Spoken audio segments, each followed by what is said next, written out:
everyone! Purihin natin ang Diyos sa isa na namang pinagpalang araw na ito. Ipagpapatuloy natin yung ating mensahe noong nakaraang linggo about taming of the tongue. Dahil nga ayon sa kay Santiago, sa teksto natin, sa James chapter 3, na binasa natin nung nakaraang linggo, hindi tama na ang dila natin na ginagamit natin sa pagpupuri sa Diyos, siya rin ginagamit natin sa paglait sa ating kapwa. Hindi pwede na sa iisang bukal ay lumabas ang tubig tabang at tubig alat. Hindi rin uubra na talagang kapag ang puno ng ubas ay mamunga ng olibo o kung ano pa man yung puno, iba ang magiging bunga niya.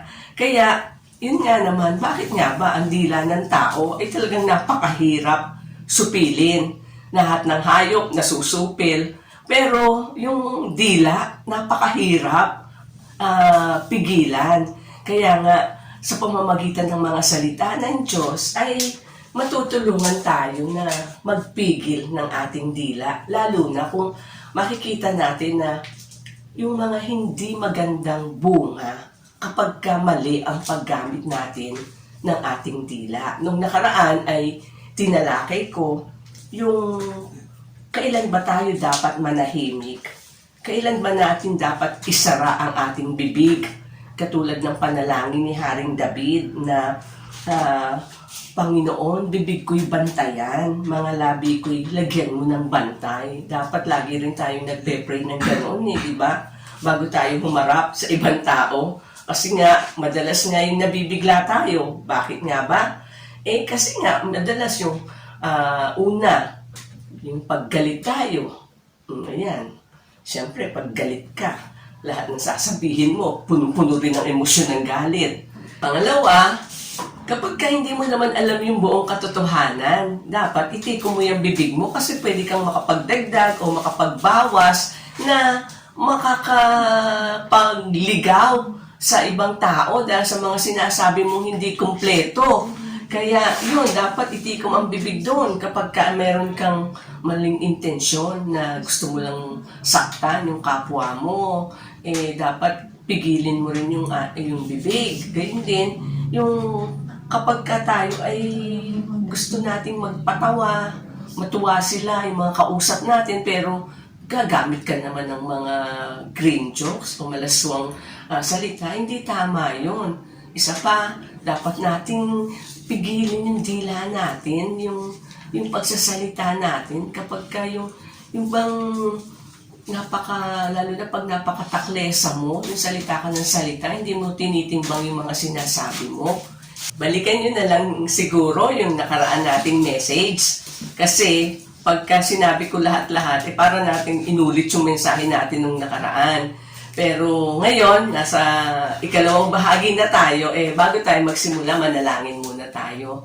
Aming dakilang Diyos, napakabuti mo, lalong-lalo na po ngayong umaga na talagang binigyan mo kami muli ng pagkakataon para mapakinggan ang iyong mga salita. At sa bahaging ito, hayaan mong talagang matanim sa isip at sa puso namin at maisagawa namin yung mga dapat na sitwasyon kung paano na patuloy naming bibigkasin o sasabihin ng aming dila, ibubuka namin ang aming bibig sa mga tamang sitwasyon at sa tamang paggamit nito. Lord, nawa, ikaw po yung maluwalhati sa umagang ito. Ikaw ang makita namin, ikaw ang maitaas at maparangalan. Purihin ka, ito ang aming dalangin sa pangalan ni Jesus. Amen. Thank you, Lord. Hallelujah. Ngayon, nasa ikalawang bahagi na tayo. When to open your mouth.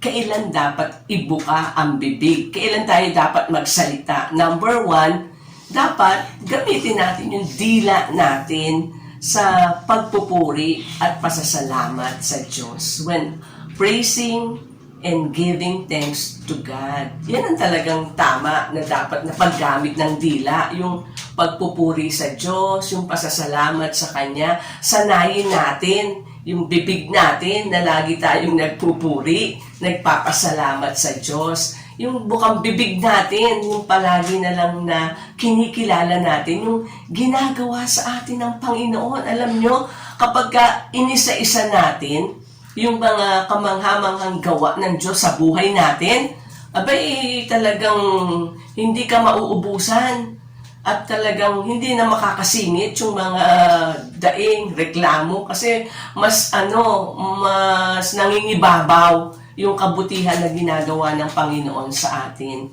Lalo na kung mahilig kang umawit, mag-aral ka ng mga awiting yung mga papuri sa Diyos. Napakarami na maano ka pa, ma-motivate ka, ma-encourage ka na lalong pagbutihin ang iyong ginagawa, magbigay luwalhati sa Kanya. Kailangan natin yung mga gamitin natin, yung dila natin, yung bibig natin para siya ay papurihan at pasalamatan. Na patuloy kong naalala tuloy nga yung noong ako ay kamuntik na madisgrasya pero hindi naman natuluyan. Nahulog ako sa hagdanan doon sa Floresco. Ako ay nakipaglamay sa biyena ng aking kaibigan. Talagang nahandoon pa lang kami sa itaas yung pagtuntong ko sa ikalawang baitang mula sa itaas. Abay, nagdulas na agad ako. Inagulat yung kaibigan ko. Hindi ko alam kung paano ako nakarating sa gilid, sa kaliwa, samantalang nasa gitna kami ng hagdan, papanaog. Nagdulas yung paa ko, tuloy-tuloy. Hindi ko na alam kung paano ako napunta ng kaliwa at nakakapit ako doon sa ng hagdan.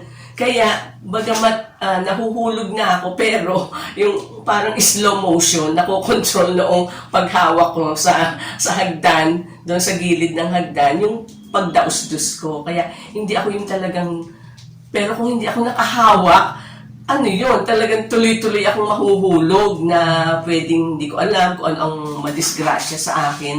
Hindi ako pinabayaan ng Panginoon. At habang nangyayari yun, sabi ko, salamat Lord, thank you Lord. Kasi kaya ako nagpapasalamat. Kasi alam ko, Lord, habang ganoon na nahuhulog ako, hindi niya ako pababayaan. At totoo naman, hindi niya ako pinabayaan. Alam nyo, yung pagkadating ko na doon sa ibaba, parang di nagpapasalamat nga ako sa Panginoon, nakatayo ako agad. Parang walang nangyari. Nakapaglakad pa ako hanggang mula Floresco hanggang Concepcion at doon ako sa Concepcion sumakay ng tricycle. Nakapaglakad pa ako. Walang nangyari. Yung kaibigan ko takot na takot. Inaano niya siguro baka merong kailangang ipagamot, baka kailangan namin pumunta ng doktor. Pero wala naman. Kasi nga, hindi ako pinabayaan ng Lord. Kasi nga, umpisa pa lang, nagpapasalamat na ako sa Kanya dahil alam kong hindi niya nga ako pababayaan. Maaaring yung ibang nakarinig sa akin habang gumugulong, habang pahulog ako sa hagdan na, thank you Lord, salamat po. Siguro iniisip nila, papasalamat, nahulog siya.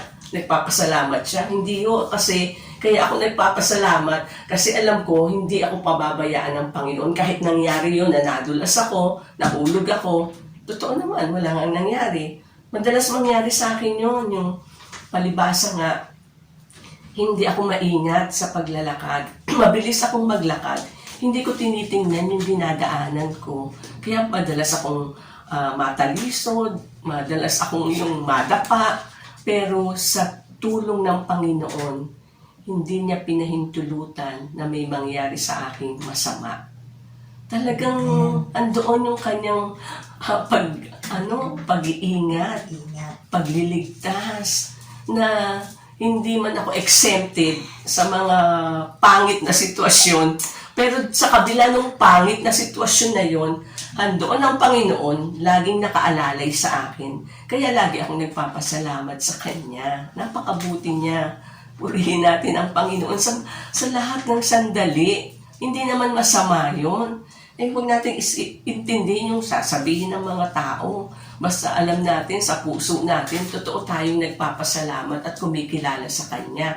At sa halip na nga kung ano-anong kanta yung kinakanta natin, awitin natin yung mga nagbibigay kapurihan at karangalan sa Panginoon. Amen. Kaya yun ang number 1.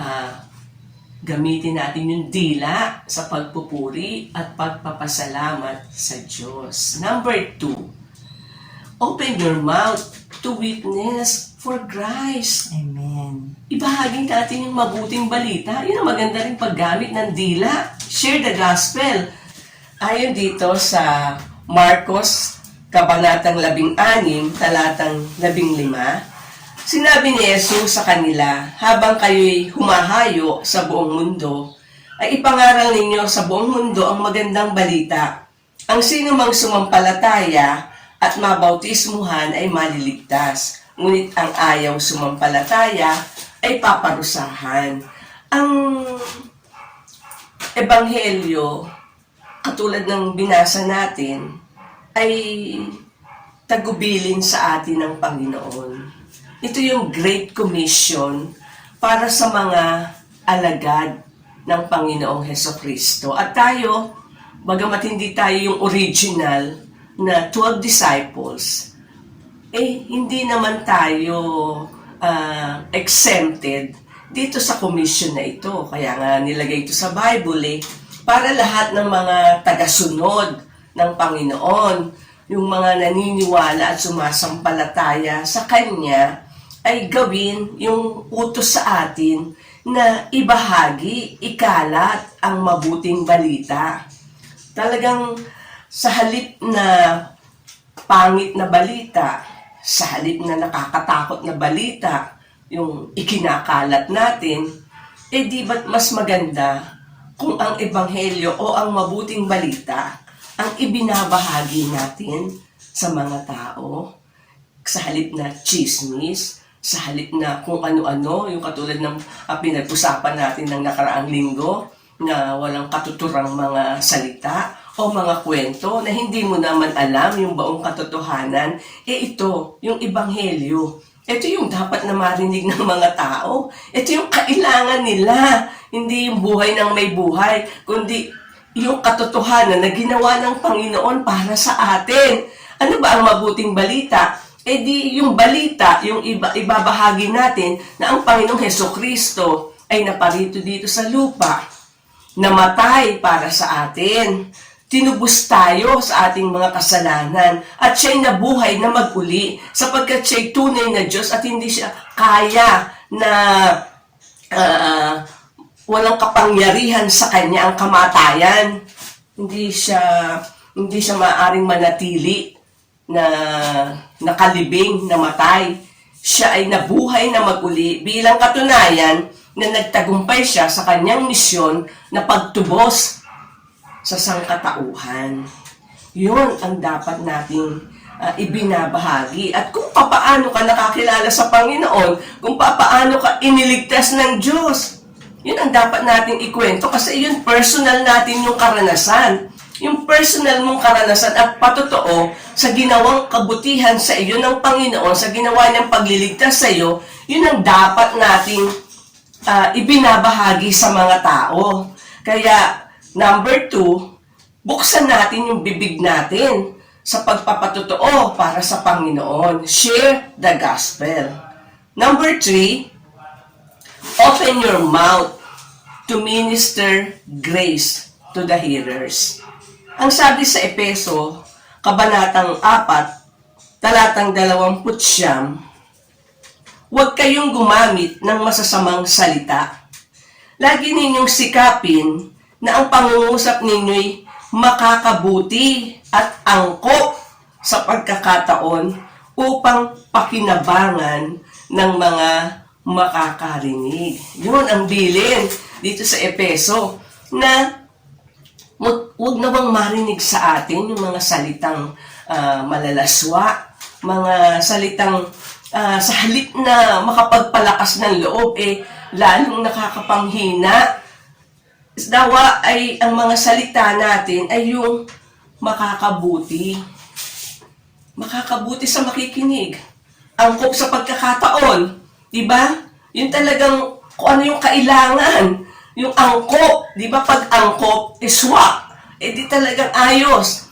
Pero kung ang maririnig sa atin ay mga salitang walang kabuluhan, mga salitang paninira, mga salitang sa halip na makapagpataas ng moral, lalong nakakapagpabagsak ng moral. Yung lalo na kung kapamilya mo o may relasyon ka sa mga taong iyong kinakausap, tapos yun, yung kung ano-ano sinasabi mo, yung nakakasakit ka ng damdamin, gumagamit ka ng mga mura, verbal abuse, di ba mas masakit nga yun kaysa nga doon sa masaktan ka physically. Parehong masakit, pero yung physical abuse, napapawi ang ano nun, pagka matagal na, napapawi rin yung sakit. Pero yung verbal abuse, hindi yun nawawala. Lagi mo yung naaalala. Maaring mapatawad mo yung gumawa sa iyo nun, pero hindi mo makakalimutan yung mga masasakit, yung mga matatalas na mga salita na sumusugat ng damdamin. Yung sugat nun, hindi naghihilom.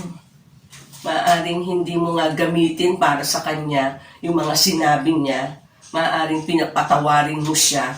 Sabihin mong kalimutan na natin ang lahat. Pero yung mismo mga salita na ipinasa sa iyo, sinabi sa iyo na masasakit at sumusugat, hindi yung ganoon kadali na mawala sa isip mo.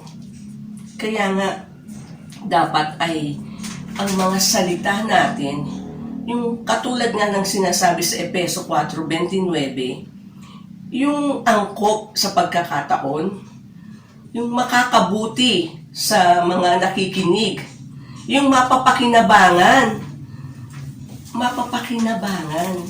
Sa panahon ngayon, ang mga tao ay talagang bagsak.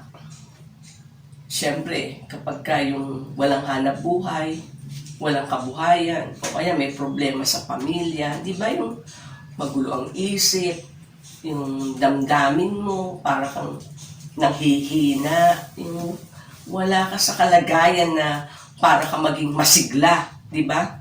Para ka maging masigla, kailangan masaya ka. Pero kung malungkot ka, paano ka magiging masigla? Kung ang naaalala mo yung mga masasakit na sinabi sa iyo, paano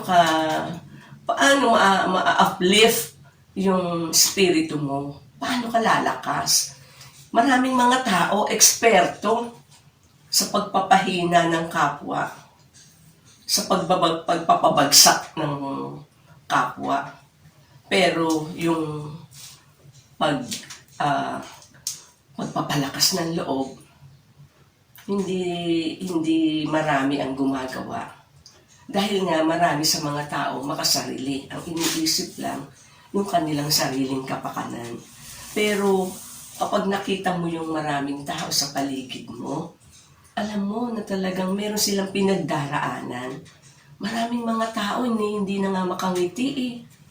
Kung minsan kahit kakilala mo na, pag nakasalubong mo parang wala sa sarili. Batiin mo parang nagugulat. Wala, parang iba ang iniisip. Kaya nga, kung tayo ay nakikipag-usap, binibigyan tayo ng Panginoon ng pagkakataon na magsalita, nawa, nag-iingat tayo at sinisikap natin ang mga salita natin ay yung makakabuti, yung angkop, yan nga, yung timing, di ba? Yung angkop sa pagkakataon, at saka yung talagang mapapakinabangan ng makakarinig. Kasi naalala ko, yung pagkahalimbawa ako lumalabas, siyempre pag lumabas ka, nakakapagod. Di lalo siguro ngayong panahon na to, iilan lang ang sasakyan, tapos kung may dala ka pang mabigat, di ba? Pagdating mo sa bahay, pagod na pagod ka. Tapos kung sasalubong sa iyo, hindi lang basta bad news, Yung bang ayaw ka munang paupuin o makapagpahinga ka muna para man lang mapawi man lang yung physical na kapaguran mo, sasalubungin ka na agad ng hindi magandang balita. O ano ang mararamdaman mo nun? Kung hindi ka nga rin marunong magpigil, di mag-iinit na naman ang ulo mo din, di ba? Kasi pagod ka eh. Kaya parang ang hirap nun, yung pagod ka tapos may sasalubong sa iyong ano ba yan? O edi pati ikaw, sa halip na hindi ka nagagalit, magagalit ka. Kaya nga dapat nga maging maingat nga tayo sa ating mga sinasabi. Salamat na lang sa amin, wala namang marunong magmura. Paano? Kung yung sasalubungin ka kasama mo sa bahay, pagdating mo, bumubungad ka pa lang sa pintuan, nagmumura na, o kaya kung ano-ano ng mga lalong nakakalito o mga nakakapanghina na mga salita ang mapapakinggan mo, naku po, lalo kang ang manghihina. Kaya gamitin lang natin yung bibig natin. Lalo tayo, kung tayo ay mga Kristiyano na, maging maingat tayo. Yung mga hindi mananampalataya o wala pang personal na relasyon sa Panginoon, talagang hindi natin sila tayo nga, kung tayo nga, Kristiyano na, minsan hindi pa rin tayo marunong magpigil ng dila natin. Kaya nga dapat gamitin natin ito upang makapag-minister sa mga nakikinig, yung makapagbigay sa kanila ng kalakasan ng loob, yung ikaw yung maging kasangkapan ng Diyos para yung mga sinasabi mo talagang maka-uplift ng kanilang espiritu, yung maka-encourage, yung mga sinasabi mo ay maging kapaki-pakinabang para dun sa mga kinakausap mo at tiyak yun magiging kalugod-lugod sa ating Panginoon. And dito nga pala sa unang Pedro, kabanatang 4, talatang 10, ang sabi dito, bilang mabubuting katiwala ng iba't ibang kaloob ng Diyos, gamitin ninyo ang kakayahang tinanggap ninyo sa kapakinabang ng lahat. Tayo ay pinagkalooban ng Diyos ng mga kaloob. Ngayon, dapat, sabi nga ni Pedro, bilang mabuting katiwala, gamitin natin yung mga tinanggap natin mula sa Diyos para sa ikapapakinabang ng lahat.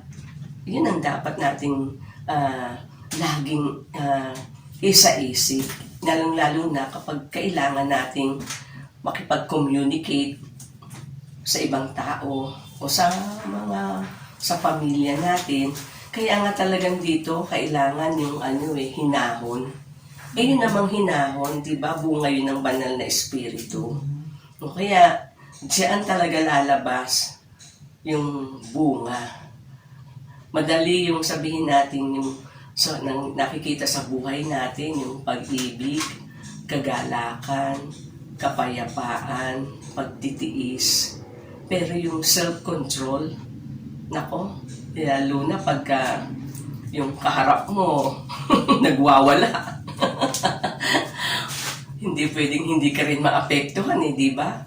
Yung nagwawala siya tapos ikaw, mahinahon ang sagot mo. Pero, di ba nabasa natin yung sa Kawikaan na kapag ka mahinahon ang sagot doon sa matalas na mga salita, ito ay nakakapagpalubag ng loob. Kaya, yun ang talagang kailangan natin, self-control, yung pagpipigil sa sarili. Kaya ba natin yun? Kung minsan ako, nadudulas ako doon Pero kailangan natin sikapin natin gawin. Kaya nga, kaya nga inaalam nga natin yung mga salita ng Diyos Yung para paalala, di ba? O, di nabasa mo ng ganyan. O, di wag mo nakalimutan yan. Alalahanin mo yan. I-memorize mo yan. Kaya nga nariyan ang salita ng Diyos para tayo paalalahanan, para tayo ituwid, para tayo i-rebuke. Si Lord ang nagpapaalala sa atin. Ay, hallelujah. Number 4. Kailan dapat na ibuka ang bibig? When you need to tell the truth. Kapag kailangan mong sabihin yung katotohanan, pero sabihin mo naman ng may pag-ibig. Kasi oo, alam natin madalas na masakit ang katotohanan, di ba? Masakit ang katotohanan. Pero kapag ito ay ipinapahayag ng may pag-ibig, madaling matanggap noong mga pinagsasabihan. Dahil, halimbawa, ikaw, magsasalita ka ng katotohanan, maaaring yung katotohanan na yan, nagre-review ka, nagtutuwid ka. Pero ano ang karapatan mong mag-review o magtuwid kung wala ka naman talagang relasyon doon sa taong itinutuwid mo? Ano ang karapatan mo kung wala ka man lang, hindi ka naman nakagawa sa kanya ng anumang kabutihan, wala ka namang naipakita sa kanya na paglilingkod, pagtulong, tapos ang lakas ng loob mong sumaway. Kaya nga hindi yun matatanggap ng sasawayin mo. Kaya lang matatanggap yun ng isang tao kapag ka alam niya na ikaw ay talagang nagmamalasakit sa kanya. Kapag alam niya na yung nagre-rebuke sa kanya ay talagang kapanipaniwala. Kapag alam niya na yung nagre-rebuke sa kanya isang tao na nakatulong na sa kanya, nakapaglingkod na sa kanya. Kaya matatanggap yun. Pero kung hindi mo naman, wala ka namang kaugnayan doon sa taong yun, tapos ikaw ang sasaway, ikaw ang magtutuwid, aawayin ka lang noon. Sasabihin sa'yo, sino ka? Ano karapatan mo para ako sabihan ng ganyan? Ibig sabihin, masakit man, kung kailangan mo talagang sabihin, dapat mo rin sabihin. Pero, muli, eto na naman tayo, dapat maging sensitive din tayo. Hindi porkit totoo yung sasabihin mo, hindi porkit dapat malaman yung sasabihin mo. Akala mo ka naman kung sino magsalita na parang ikaw, hindi ka. Kaya nga dapat tingnan muna din natin yung sarili natin bago tayo magtuwid, di ba? Lalo na kung yung sasabihin mo, ikaw rin pala, ganun ka din. Tapos itutuwid mo yung kapwa mo. Dapat maging sensitive din naman tayo doon sa magiging damdamin noong pagsasabihan mo. At dapat din naman, yung katotohanan na yan, sabihin mo doon sa angkop na pagkakataon. Angkop. Kasi importante yun Kasi pagka hindi angkop sa pagkakataon, mahirap tanggapin yun. Kailangan angkop sa pagkakataon. Para talaga, maging kapaki-pakinabang yung lahat ng ating mga sasabihin. Yung magsalita tayo ng katotohanan, bagamat masakit, pero kung sasabihin natin ito ng may pag-ibig, yun ang tamang paraan. Nasa paraan din naman kasi rin yan ng pagsasalita.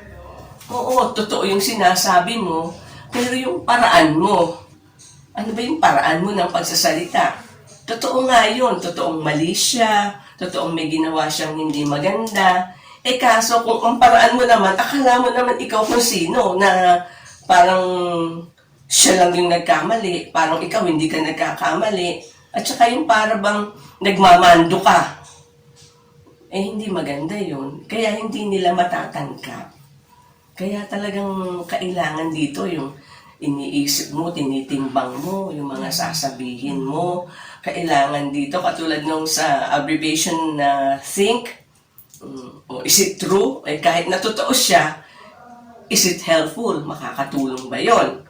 Maaaring makakatulong pag sinabi mo, is it important? Maaaring importante.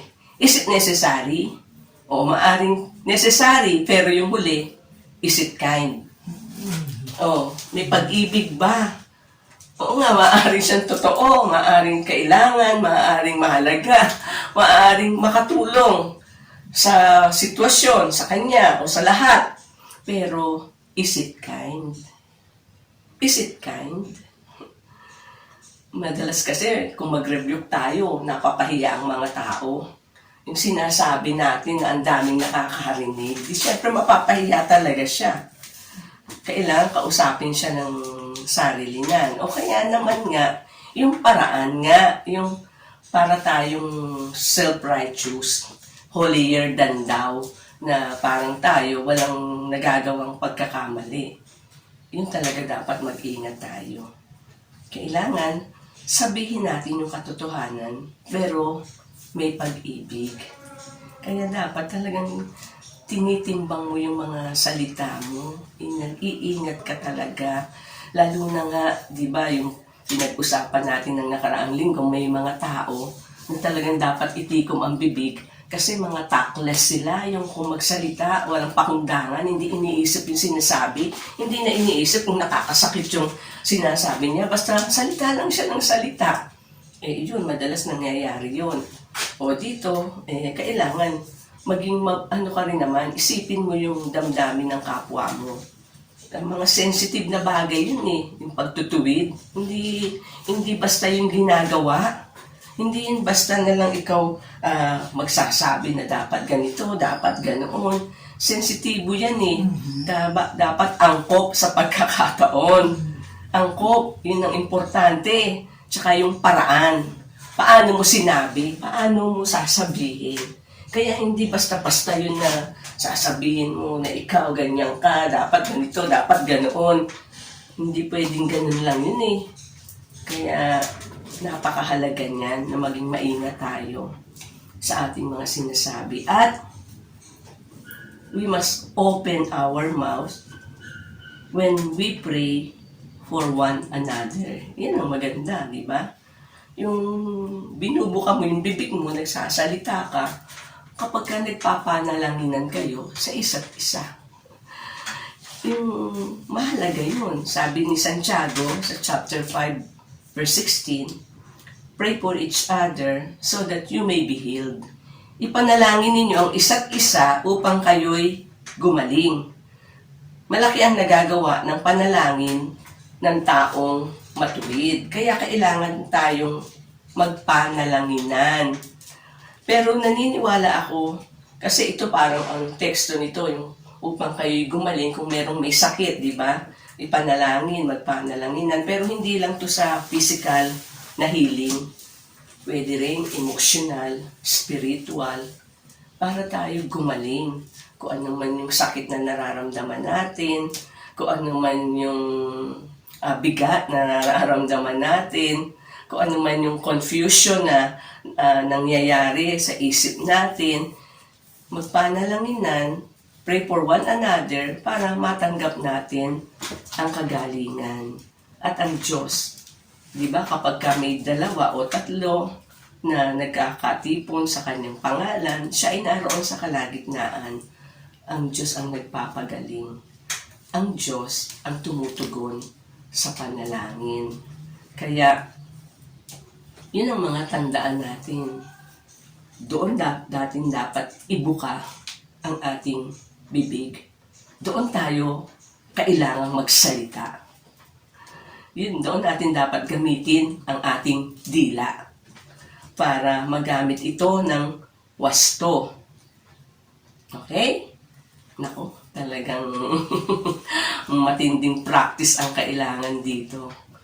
Oo nga, kasi bakit nga ganun? Ba't na nasabi ni Santiago yun na walang taong ganap yung hindi makapagpigil ng dila, talagang isang taong masasabi mong hindi siya ganap dahil nga ang dila, napakahirap supilin. Yung mga hayop at ano pa mang bagay na papaamo mo, nasusupil mo. Pero yung dila ng tao, ang hirap supilin. Kaya kailangan nga practice. Siguro dapat natin gawin, pagkagising pa lang natin sa umaga, itagubilin na natin sa Panginoon yung ating dila, isurrender natin agad sa Panginoon, ipasakop natin agad sa Kanya. yung ating dila. Sa umaga pa lang, para magawa natin talaga na magamit ito ng maayos. Maalala mo, pinanalangin mo sa umaga pa lang, Lord. Sakupin mo po ako, lalong-lalo na po yung dila ko, katulad ng prayer ni Haring David. Lagyan mo ng siper, lagyan mo ng banta yung bibig ko, para hindi po ako makapagsalita ng masama. Ngayon, sa buong maghapon, yun nga, dapat, kung ano man yung gusto mong sabihin, o sasabihin mo, dapat tinitimbang mo muna, iniisip mo muna, hindi ka basta rin salita ng salita. At ganun din, sa pagtulog natin, bago tayo matulog, evaluate natin yung lahat ng mga nasabi natin. Bago tayo matulog, isipin natin, alalahanin natin yung lahat ng ating mga sinabi at kilalanin, tanggapin natin kung ano man yung ating mga maling sinabi at humingi tayo ng kapatawaran sa ating mga kasalanang nagawa sa pamamagitan ng ating dila. Nawa ay makatulong sa bawat isa sa atin ang mensaheng ito para maging maingat tayo kung kailan tayo magpipigil sa pagsasalita, kung kailan natin isasara yung bibig natin, at kung kailan naman tayo dapat na magsalita at ibubuka ang ating mga bibig. Tayo'y manalangin. Ama, nagpapasalamat kami sa mga salita mo na siyang gabay namin kung ano ang nararapat namin gawin. Lalong-lalo na at talagang totoong-totoo na madalas ay hindi kami nakakapagpigil sa aming bibig, nakakapagsalita kami ng mali na hindi namin alam ay nakakasakit kami ng kapwa, nakakasugat kami ng damdamin dahil hindi kami sensitive. Tulungan mo kami, Lord, na maging sensitibo, lalong-lalo na sa nararamdaman ng aming kapwa. Tulungan mo po kami, O Lord, na talagang maging matalino sa lahat po ng aming sasabihin. Maging maingat kami sa pagbuka ng aming bibig. Magsalita kami ng naaangkop sa panahon. Magsalita kami ng magiging kapaki-pakinabang sa mga makikinig. Magiging kalakasan, magbibigay sigla, Panginoon, sa mga makakarinig. At sa anumang pangit at hindi magandang pananalita, saraduhan mo po yung bibig namin. Tulungan mo kaming magpigil. Lalong-lalo na yung talagang hindi naman dapat sabihin, ay tulungan mo po kami na makapagpigil ng aming sarili para hindi ito lumabas sa aming mga bibig. Dakilang Diyos, patawarin mo kami sa lahat ng mga nagawa namin, mga salitang sinabi namin na nakasakit ng damdamin at hindi naging kalugod-lugod sa iyo. Patawarin mo kami at mula ngayon, tulungan mo kami matutong magpigil ng aming mga dila, ng aming mga sariling emosyon at damdamin na nagiging dahilan para kami makapagsalita ng hindi tama. Ama, nawa ang lahat ng aming sasabihin ay tunay na maging kalugod-lugod sa iyo, lalong-lalo na po yung aming pagpapasalamat, pagpupuri, pagbabahagi ng mabuting balita, pagbabahagi ng mga salita na magiging kapaki-pakinabang at magiging kalakasan sa mga makikinig, makakatulong sa kapwa at magbibigay sa iyo ng kaluwalhatian. Kaya maraming salamat. Ito po ang aming dalangin sa ngalan ng Ama at ng Anak at ng Espiritu Santo.